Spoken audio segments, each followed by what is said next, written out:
এবার অর্ডার করতে আসে দেখি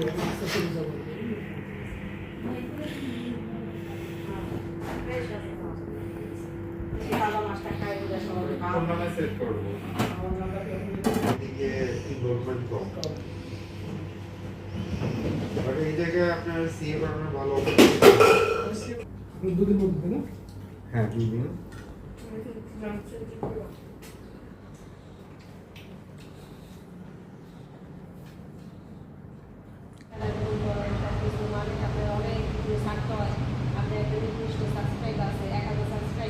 বেরেস্তা দিয়ে জালটা বন্ধ করে দিব। বেরেস্তা দিয়ে দিলাম। তো আমার রান্না কিন্তু কমপ্লিট, একদম সুন্দর মতো হয়ে গেছে। আর আমি একটু আলুও দিছি, একটু আলু দিয়ে করলাম, চাদর বিছাইলাম। তো এখন হচ্ছে প্রায় 11টা বাজে, রান্না বসাই দিছি। তো আজকে হচ্ছে আমার বাসায় গেস্ট আসবে, মানে এই প্রথম আমার বাপের বাড়ির ফ্যামিলির কেউ আসবে। তো কে আসবে, কার আসতেছে, তো আমি যদি পারি আপনাদের সাথে শেয়ার করব, এই আর কি। তো এখন আর বলতেছি না কার আসবে।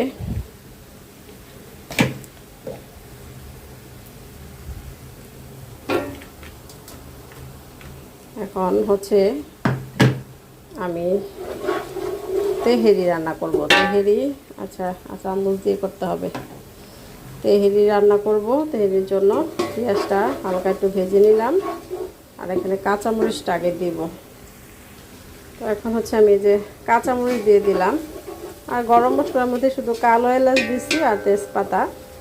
আর তেহেরির যা যা মশলা, মানে যেই মেন মশলাটা, ওটার মধ্যেই কিন্তু দারচিনি, এলাচ, লং থাকে, এই জন্য কিন্তু আর আমি এখানে বাড়তি মশলাটা দিই নাই। আর আমি তেহেরির মশলা কিন্তু এই যে রেডি করে নিছি। আমি কিন্তু এটা ঘরেই মানে বানাইছি। তো আমি সবসময় আর কি নিজের হাতেই তেহেরি বা বিরিয়ানি যেটাই হোক নিজের হাতেই ইনস্ট্যান্টই বানাই নেই। ইনস্ট্যান্ট মশলাটা ফ্লেভার, গ্রান, মানে ফ্লেভার সব কিছুই খুব সুন্দর আসে, এই জন্য ইনস্ট্যান্টই বানাই। যে তেহেরির মশলা, তেহেরি তো মনে করেন হালকা মশলা হয়, অত একটা মশলা লাগে না। তো এখানে তেমন কিছু যাবে না, জাস্ট এই তেহেরির মশলাটা আর হচ্ছে আদা রসুন বাটা। এই যে আদা রসুন বাটা দিয়ে দিলাম। আদা রসুনটা হালকা ভাজা ভাজা করবো আর কি। এই মশলা এখানে কি দিছি, যে দারচিনি, এলাচ, লং, জয়ফল, জয়ত্রী, এগুলোই, আর গোলমরিচ, এগুলা পরিমাণ মতো একটু নিয়ে কেটে নিলেই হয়ে যায়। আর এখানে যাবে শুধু একটু টক দই। তো টক দইটা মানে পরে দিব, মাংস দেওয়ার পর টক দইটা দিব। এটা মশলাটা কষানো হোক। সে যে তেহারি মশলাটা দিয়ে দিব পরিমাণ মতো, 2 চামচ দিলাম। গ্রানটা বুঝে আবার পরে দিব, যদি লাগে দিব আর কি, একটু লাগবে আর কি। 2-2.5 চামচের মতো দিলাম।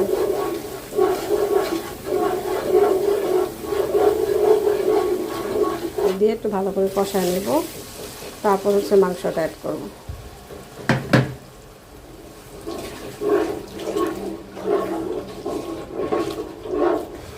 মশলাটা ভালো মতো কষায় নিলাম, কষায় তারপর মাংসটা দিয়ে দিলাম। এখানে মাংসটা ভালো মতো কষাবো। লাগাই ঠিক গেছ, মানে দরজা লাগানো। মাংসটা হচ্ছে এখন ভালো মতো কষাবো ঢেকে ঢেকে। আর হচ্ছে হ্যাঁ ফ্রিজে রাখতে হবে, দাঁড়াইতেছে। মাংসটা যখন একটু হয়ে আসবে তখন আমি জাস্ট এখানে একটু টক দই দিব, আর কিছু না। এটা হতে থাকুক।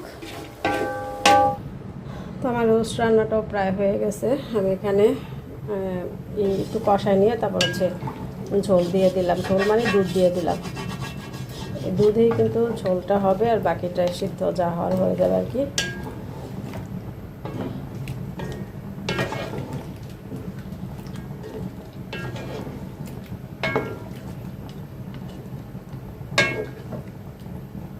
রোস্টে আমি কখনো পানি দিই না, সবসময় দুধের উপরেই রান্না করি।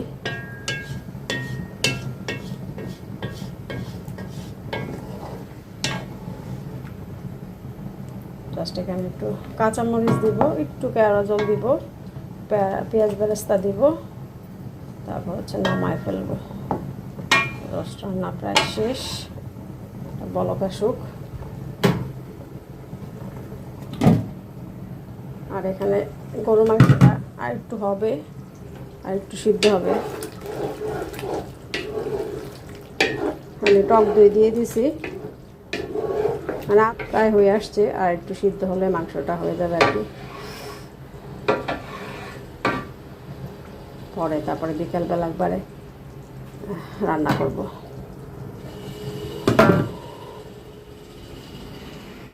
এই যে রোস্ট রান্না কিন্তু কমপ্লিট। এখন হচ্ছে আমি জাস্ট একটু বেরেস্তা দিয়ে ডালটা বন্ধ করে দিব। বেরেস্তা দিয়ে দিলাম। রোস্টের কালারটা এত সুন্দর হয়েছে, গ্রামটাও আলহামদুলিল্লাহ অনেক সুন্দর হয়েছে, সুন্দর বের হয়েছে আর কি। চালটা বন্ধ করে দিলাম, রান্না কমপ্লিট। এখানে জাস্ট একটু ডিম সিদ্ধ করে তারপরে হচ্ছে পরে অ্যাড করে দেব। ডিমটা আর আলাদা করলাম না, এগুলো রোস্টের মধ্যে দিয়ে দেব।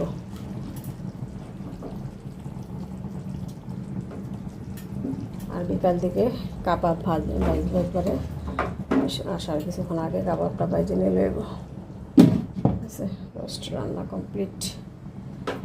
তো আমার রান্না কিন্তু কমপ্লিট, একদম সুন্দর মতো হয়ে গেছে। আর আমি একটু আলু দিছি, একটু আলু দিলে ভাল লাগে খাইতে, সবাই তো আলুটা পছন্দ করে। তো তেহারিতে কিন্তু আলুটা অনেকে খায়, তো ভাবলাম যে একটু দেই, ভালো লাগবে। তো রায়না বাবা রায়ন মানে পছন্দ করে, বলো যে অল্প করে দাও। তো হয়ে গেছে ফাইনাল। এটা একদম বিকালবেলা জাস্ট পোলাওটা বাগার দিব।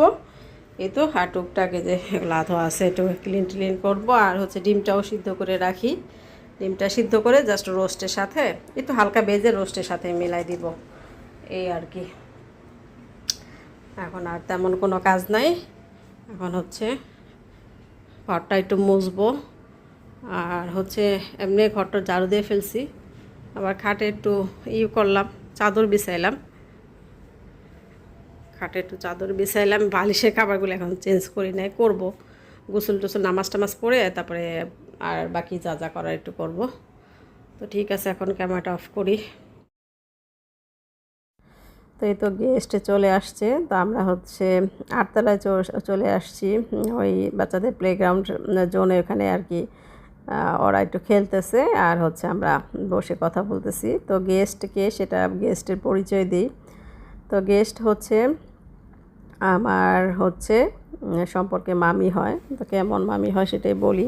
তো আসছে হচ্ছে বিকেল দিকেই। তো মামিকে টুকটাক নাস্তা পানি দিলাম, তখন আর ক্যামেরা অন করি নাই। পরে নিচে নামার পর মামির কাছ থেকে অনুমতি নিয়েই তারপর ক্যামেরাটা অন করছি। যে বললাম যে মামি এরকম এরকম, তো আমি তো ভিডিও করি, তো ভিডিও করলে সমস্যা আছে কিনা। মামি বললো না না, কোনো সমস্যা নাই। আরও আমার চ্যানেলের নামটা নিলে বলো যে ভিডিও ছাড়লে আমাদের পাঠাবেন, আমরা দেখব। তো এই আর কি, তারা খুশি মনে এই আর কি বলছে করেন ভিডিও, সমস্যা নাই। তো আমি আর মামি অনেকক্ষণ বসে কথা বলতেছি। তো কেমন মামি হয় সেটাই বলি। উনি হচ্ছে আমার ফুফাতো বোনের ছেলের বউ।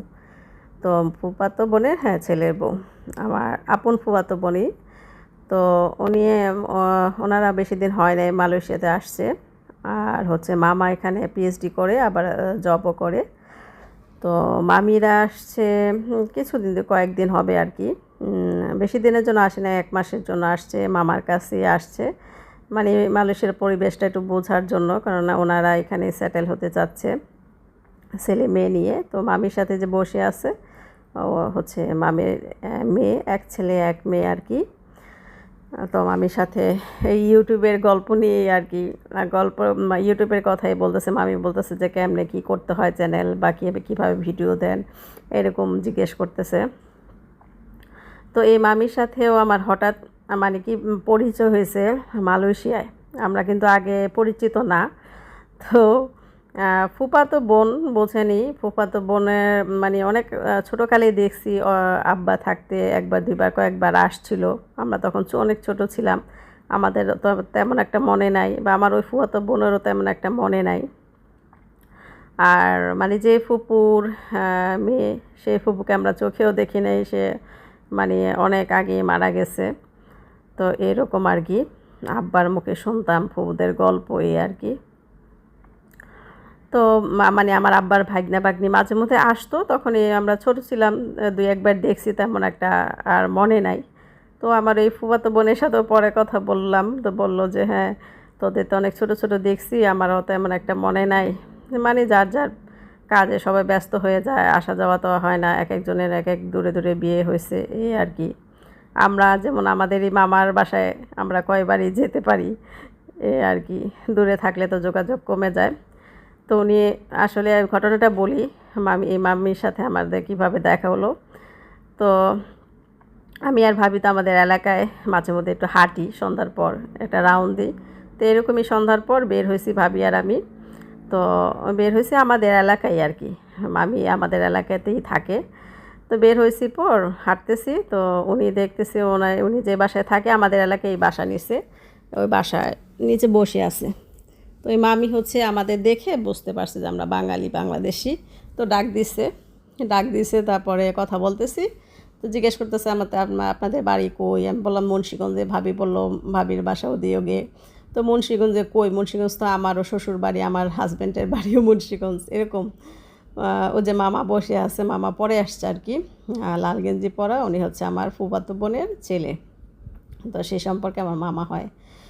তো এমন পরিচয় হতে হতে তো তখন আবার মামাও চলে আসলো অফিস থেকে। তো বলতেছে যে উনি হচ্ছে মুন্সিগঞ্জের। তো বলতেছে যে মুন্সিগঞ্জে কোথায়। আমি বললাম যে হরেগঙ্গা কলেজের এখানে। বলে হরেগঙ্গা কলেজের এখানে তো আমার মার মামার বাড়ি, মানে আমার নানার বাড়ি। এরকম পরিচয় হতে হইতে আর কি একদম পরিচয় হয়ে গেল যে মানে সে আমার একদম আত্মীয়, মানে আপন ফুফাতো বোন, বোঝেন, ফুফাতো বোনের ছেলে। তো একদম আপন আত্মীয়ই। যাওয়া আসা বা ওরকম যোগাযোগ না থাকলে যা হয় আর কি। ওনারা গেছে, অনেক আগে গেছে, আমরা তখন ছোটো ছোটো ছিলাম। বড় হওয়ার পর আব্বা মারা যাওয়ার পর আর যাওয়া আসা তো তেমন একটা হয় নাই, এই জন্য আর কি চিনিও নাই। তো শুনতাম ওনাদের গল্প, শুনতাম বা শুনছি আব্বার কাছে, মার কাছে আর কি। আর হচ্ছে তারপর পরিচয় হতে এরকম হলো। তারপর আমার ফুফাতো বোনের সাথেও কথা বললাম। তারপর হচ্ছে আমি আবার মাকেও জিজ্ঞেস করলাম ফোন করে। তো বললো যে হ্যাঁ হ্যাঁ এটা তোর ফুফাতো বোন হয়। তো তারা তো তখন ছোটো ছোটো, আর তো আমার ফুফু তো অনেক আগেই মারা গেছে। তো এই যে মামা হচ্ছে এই যে এখানে হচ্ছে পিএইচডি করে, আবার চাকরি করে।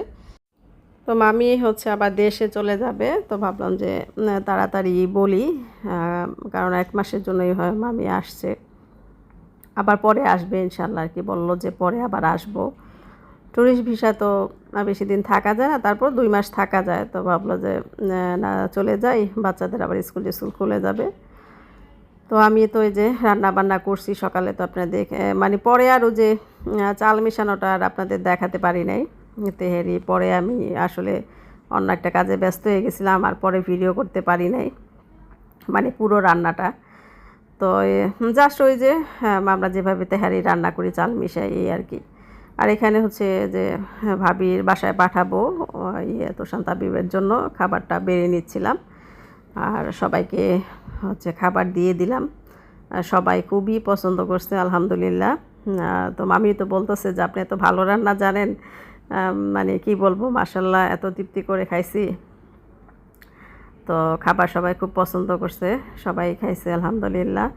ওই তেহেরি, রোস্ট, কাবাব, ডিম ছিল। আর ডেজার্ট হিসেবে হচ্ছে করছিলাম একটা পুডিং। তো মামি আবার কি করছে, মামি এখানে যেহেতু মামা এখানে বাসা নিয়ে থাকে, টুকটাক তো কিছু আছেই, আবার মামিও দেশ থেকে অনেক কিছু নিয়ে আসছে। মামি বলতেছে আমি আপনাদের জন্য একটা পুডিং বানাই নিয়ে আসছি। তো মামিও আবার একটা পুডিং বানাই নিয়ে আসছে আমাদের জন্য। আর হচ্ছে আমরা সবাই মানে একটু খাওয়া দাওয়া করতেছি। ভালোই লাগলো হঠাৎ করে, মানে নিজের বাবার বাড়ির আত্মীয়র সাথে দেখা হয়ে গেল। ইনভাইট করলাম, এই ফার্স্ট আমার বাসায় আমার বাবার বাড়ি কেউ আসলো। তো তো এর আগে রায়নের বাবার বাড়ির অনেকে আশা পড়ছে, কেন আমার চাচা শ্বশুর কয়েকবারই আসছে, 3-4 বার আসছে আমার বাসায়। আমার চাচা শ্বশুর উনি সিঙ্গাপুর থাকে, ওইখান থেকে এখানে আসলে আমাদের বাসায় আসে। তারপর হচ্ছে রায়নের বাবার ফুফাতো ভাই আসছিল, কয়েকবার খালাতো ভাই আসছে, এরকম কয়েকবার আশা পড়ছে। তো এই যে মামি হচ্ছে আবার এই যে পুডিং নিয়ে আসছে, আর হচ্ছে একটা আইসক্রিমের বক্স নিয়ে আসছে। তো মামি বলতেছে সমস্যা নাই, আমার পুডিং আপনারা খাবেন, আপনাদের পুডিং মানে আমরা খাবো, এই আর কি। আলাদা সেগুলো ফ্রিজে রাখবো আর কি, ঢুকাবো, সব কিছু ক্লিন করতেছি। পুডিং পছন্দ করছে সবাই, আলহামদুলিল্লাহ। মামির আবার একটু দিয়ে দিলাম। বাচ্চারা মানে সবাই বলতেছে আমার অনেক পেট ভরা, একদম খাইতে পারতেছি না, তো অল্প একটু খাইছে, তাকে আবার একটু দিয়ে দিছি, একটু বিরিয়ানি, তারপরে হচ্ছে একটু পুডিং দিয়ে দিছি, এই আর কি। তো ঠিক আছে, কাজটা সারি, পরে আপনাদের সাথে আবার কথা হবে।